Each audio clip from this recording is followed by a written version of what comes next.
Hi guys, welcome back to another video. My name is Sophie, aka Peachycraft. So today we're doing another watercolour painting and I thought I'd use my QOR paints again in this palette. Obviously I did a first impression, but obviously I want to use them a bit more and get some more use out of them. So that's what we're doing today. We're going to paint this lovely tiger using them and we'll just see how it goes. Okay, so like I said, for this painting we're using my QOR watercolours again.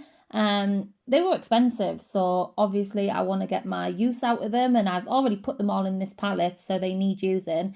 The thing about watercolours is the tubes that you buy, they last so long when you squeeze them out into pans and use them that way, that I probably won't need to buy more watercolours for ages. I probably will still, but I wouldn't have to, is what I'm saying. So yeah, this is a golden tiger, and it basically means it has no black stripes, which I thought was really interesting. I saw the picture on Pinterest and I thought the tiger looked really pretty. I mean, tigers are really pretty in general, but just the fact that it had unique markings and just orange stripes was really unique. So yeah, like I said, I used my QOR watercolours. I really enjoyed the process of using the QOR watercolours. I'm not sure if they're my favourite. They don't offer much granulation textures in terms of colour separation, which I really like my Daniel Smith specialty colours like Cascade Green and Rose of Ultramarine, because they have unique granulation where the colour basically splits. Which I really enjoy. But with the QOR paints, I haven't really noticed that. But then again, I've not been mixing colours that tend to granulate. Maybe I should try out the granulation set, because they do offer a granulation set. Maybe that would be interesting to try and see how it works. So yeah, I really enjoyed the process. I did end up covering up a lot of his white markings. So towards the end, I actually used my Schminker white gouache, which I've got to say isn't my favourite white gouache, as when I use it, it tends to dry quite shiny. I normally use Holbein gouache, but I bought the Schminker one as it was such a large tube, and it definitely dries more shiny compared to my Holbein white gouache. I'm not sure if the other colours do it, but it's something I've definitely noticed with the titanium white. So I'm obviously going to use it up because it was expensive, but I will go back to my Holbein gouache when I've finished with that.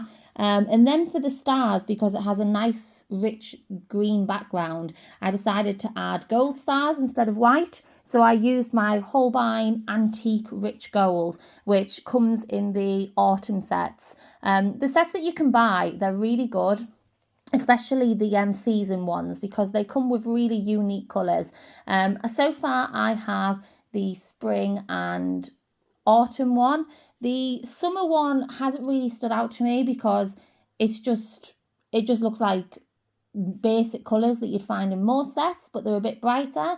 And the winter one, the colours are quite dark, so I opted for autumn instead, as you do get some deeps, but also you get some nice more orangey tones as well. But yeah, back to the watercolours. Like I said, really enjoyed them. They layered quite well on the watercolour paper. I'm using Archer's cold pressed cotton paper. So really most watercolours tend to work good on this paper as it's such a good quality. When using watercolours, the main thing to invest in is definitely the paper you use. Try and make sure it's cotton, as it works best with the watercolour. And also I personally like using higher quality brushes. I use the black velvet, what are they called? The silver black velvet brushes, which I think might be squirrel hairs, I'm not too sure. But I basically just bought a set of them online, and to be honest, I have loads of brushes and I tend to use the same 3 black velvet brushes. I also bought the travel set, which I use 90% of the time just because they're so handy. They fit in my pencil case and they don't get damaged. So yeah, that's all the supplies that I used. I really enjoyed everything. Let me know if there's anything you want to see me paint. If there's any brands that you'd like me to try, let me know. I'll let you enjoy the rest of the video and I'll catch you in at the end.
Okay guys, so that is the end of the video using QOR watercolour paints to paint this lovely tiger. I think it turned out quite well. I enjoyed the process. The only strange thing that happened with the QOR paints, I don't know if you'll be able to tell, but on the background, the pigment kind of settled in line shapes, and I didn't paint it in line shapes, so I'm not quite sure why that happened. But it did, but you can't really tell. I've tried to add stars to like hide it.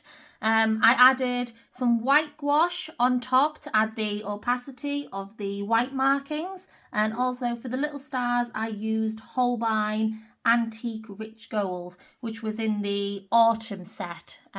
If you were interested in getting it, it's really nice and pigmented. So yeah, let me know what you guys think. I hope you enjoyed the video, and I'll catch you in the next one. Bye guys.